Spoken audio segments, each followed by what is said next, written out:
Northern Mythology Valhalla, the Valkyrie. Northern Mythology. The stories which have engaged our attention thus far relate to the mythology of southern regions. But there is another branch of ancient superstitions which ought not to be entirely overlooked, especially as it belongs to the nations from which we, through our English ancestors, derive our origin. It is that of the northern nations, called Scandinavians, who inhabited the countries now known as Sweden, Denmark, Norway, and Iceland.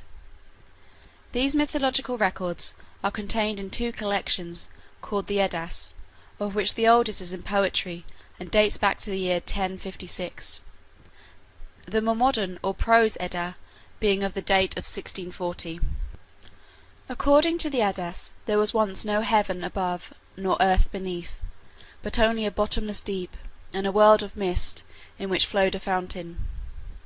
12 rivers issued from this fountain, and when they had flowed far from their source they froze into ice, and one layer accumulating over another, the great deep was filled up. Southward from the world of mist was the world of light. From this flowed a warm wind upon the ice and melted it. The vapours rose in the air and formed clouds, from which sprang Ymir, the frost giant, and his progeny, and the cow Audhumla, whose milk afforded nourishment and food to the giant. The cow got nourishment by licking the hoarfrost and salt from the ice. While she was one day licking the salt stones there appeared at first the hair of a man, on the second day the whole head, and on the third the entire form endowed with beauty, agility, and power. This new being was a god, from whom and his wife, a daughter of the giant race, sprang the 3 brothers, Odin, Vali, and Ve. They slew the giant Ymir, and out of his body formed the earth, of his blood the seas, of his bones the mountains, of his hair the trees, of his skull the heavens, and of his brain clouds, charged with hail and snow. Of Ymir's eyebrows the gods formed Midgard, mid-earth, destined to become the abode of men. Odin then regulated the periods of day and night, and the seasons, by placing in the heavens the sun and moon, and appointing to them their respective courses. As soon as the sun began to shed its rays upon the earth, it caused the vegetable world to bud and sprout. Shortly after the gods had created the world, they walked by the side of the sea, pleased with their new work, but found that it was still incomplete, for it was without human beings. They therefore took an ash tree and made a man out of it, and they made a woman out of an elder, and called the man Ask and the woman Embla. Odin then gave them life and soul, Vili reason and motion, and Ve bestowed upon them the senses, expressive features, and speech. Midgard was then given them as their residence, and they became the progenitors of the human race. The mighty ash tree Yggdrasil was supposed to support the whole universe. It sprang from the body of Ymir, and had 3 immense roots, extending one into Asgard, the dwelling of the gods, the other into Jotunheim, the abode of the giants, and the third to Niflheim, the regions of darkness and cold.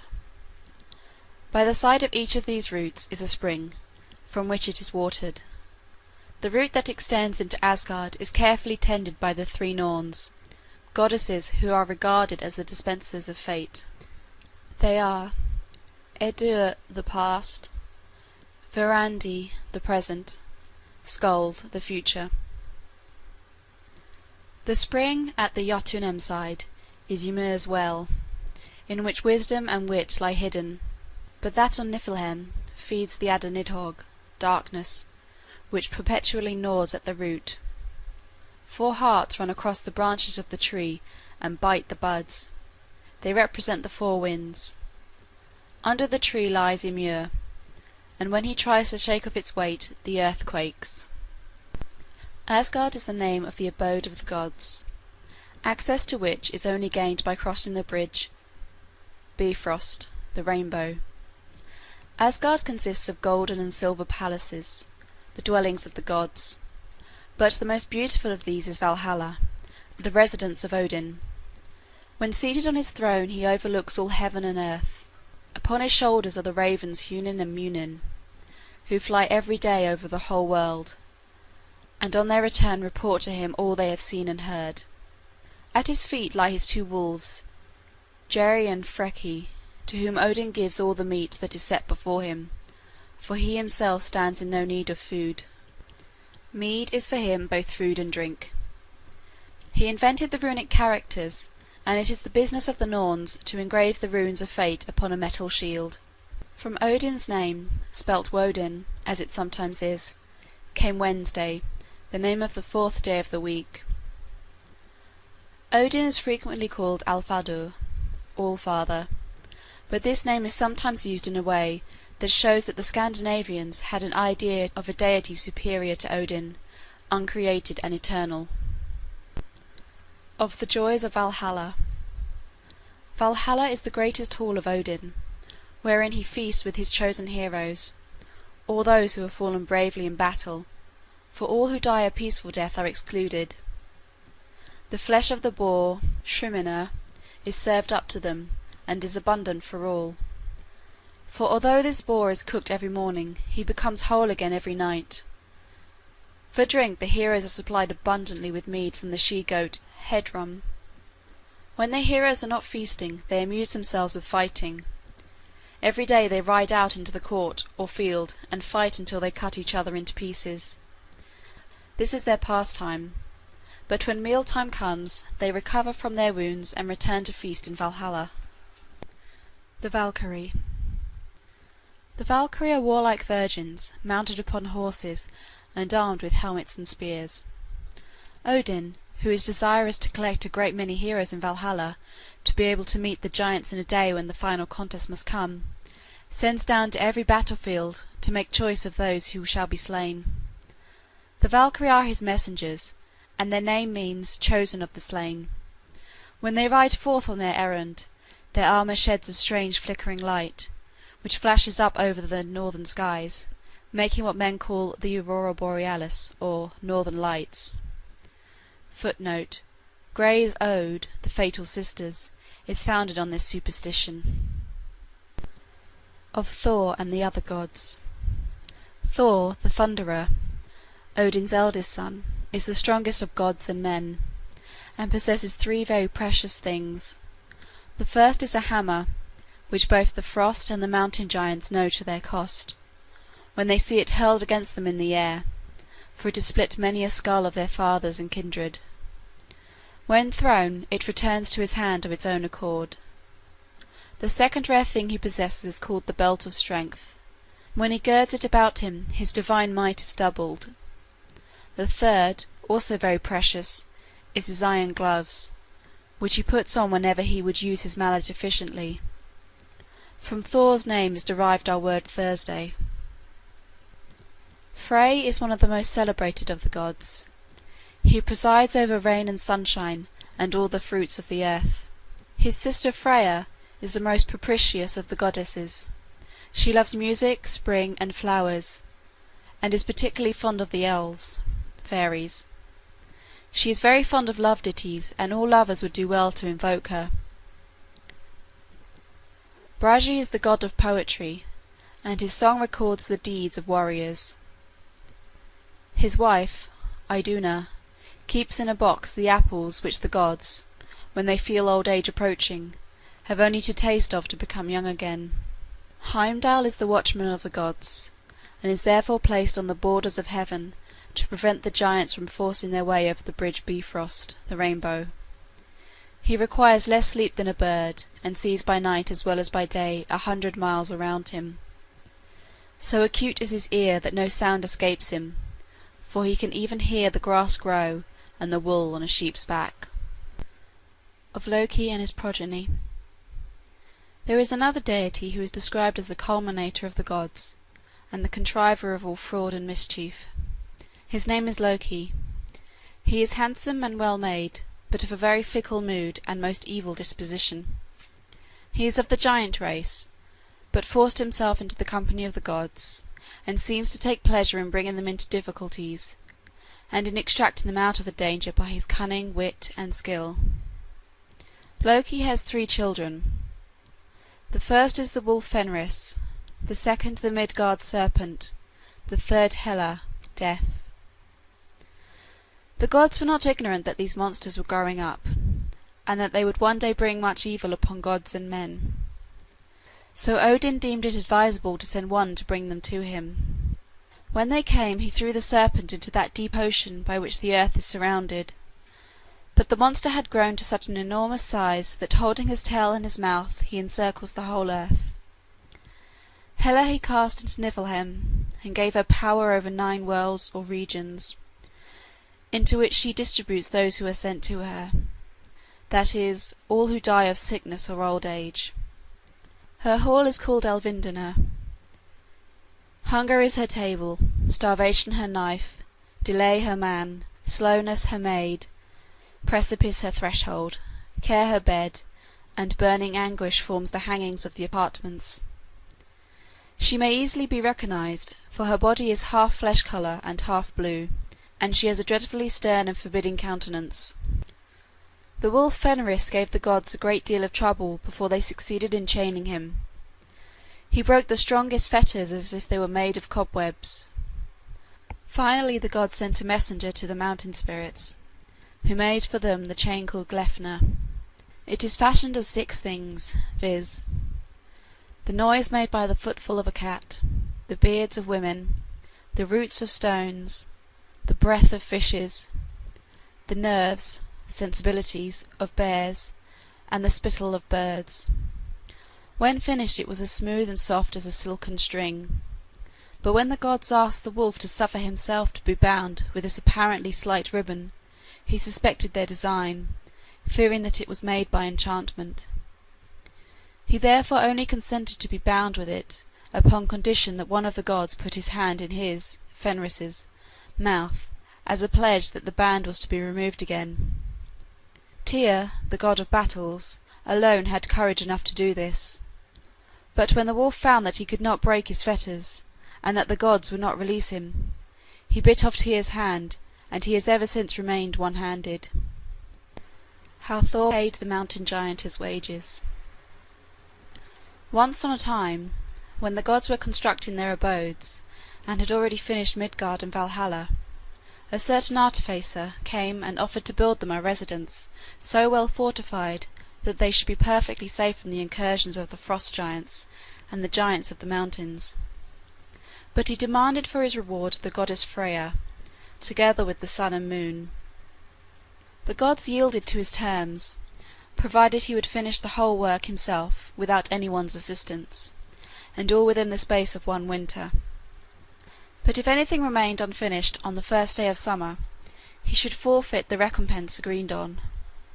On being told these terms, the artificer stipulated that he should be allowed the use of his horse, Svadilfari, and this, by the advice of Loki, was granted to him. He accordingly set to work on the first day of winter, and during the night let his horse draw stone for the building. The enormous size of the stone struck the gods with astonishment, and they saw clearly that the horse did 1/2 more of the toilsome work than his master. Their bargain, however, had been concluded, and confirmed by solemn oaths, for without these precautions a giant would not have thought himself safe among the gods, especially when Thor should return from an expedition he had then undertaken against the evil demons.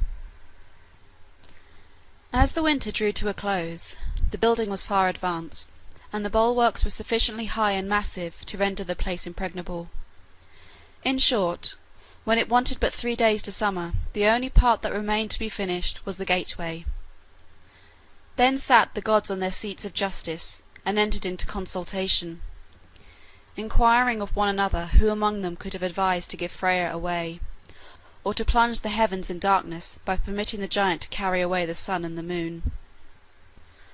They all agreed that no one but Loki, the author of so many evil deeds, could have given such bad counsel, and that he should be put to a cruel death if he did not contrive some way to prevent the artificer from completing his task and obtaining the stipulated recompense.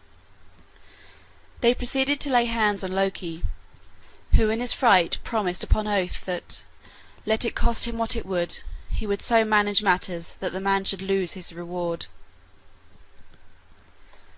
That very night, when the man went with Svadilfari for building stone, a mare suddenly ran out of a forest and began to neigh. The horse thereat broke loose and ran after the mare into the forest, which obliged the man also to run after his horse, and thus between one and another the whole night was lost, so that at dawn the work had not made the usual progress. The man, seeing that he must fail of completing his task, resumed his own gigantic structure, and the gods now clearly perceived that it was in reality a mountain giant who had come amongst them.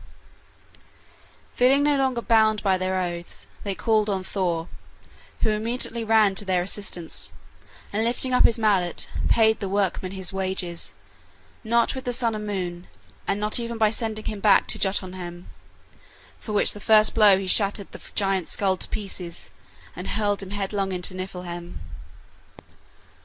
The recovery of the hammer. Once upon a time it happened that Thor's hammer fell into the possession of the giant Thrym, who buried it 8 fathoms deep under the rocks of Jotunheim. Thor sent Loki to negotiate with Thrym, but he could only prevail so far as to get the giant's promise to restore the weapon if Freya would consent to be his bride.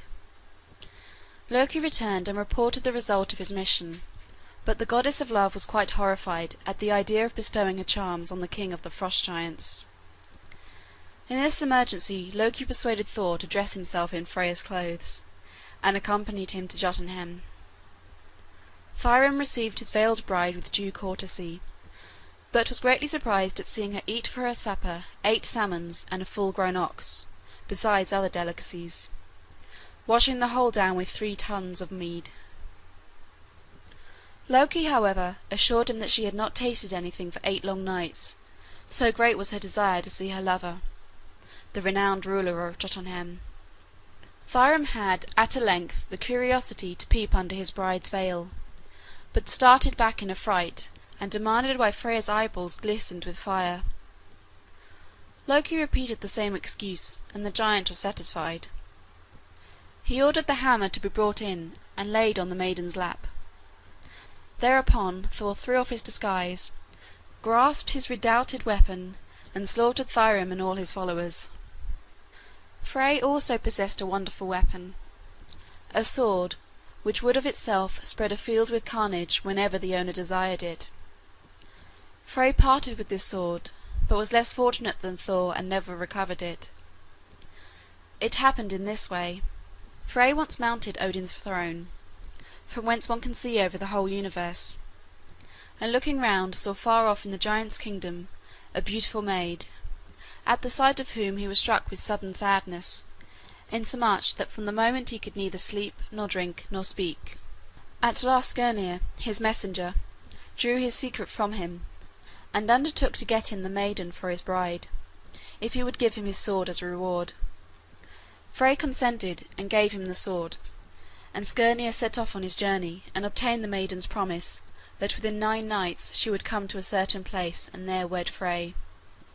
Skirnir, having reported the success of his errand, Frey exclaimed, "Long is 1 night, long are 2 nights, but how shall I hold out 3? Shorter hath seemed a month to me, oft than of this longing time the half." So Frey obtained Gerda, the most beautiful of all women, for his wife, but he lost his sword. This story, entitled Skirnir 4, and the one immediately preceding it, Thrym's Quida, will be found poetically told in Longfellow's Poets and Poetry of Europe. End of chapter 38.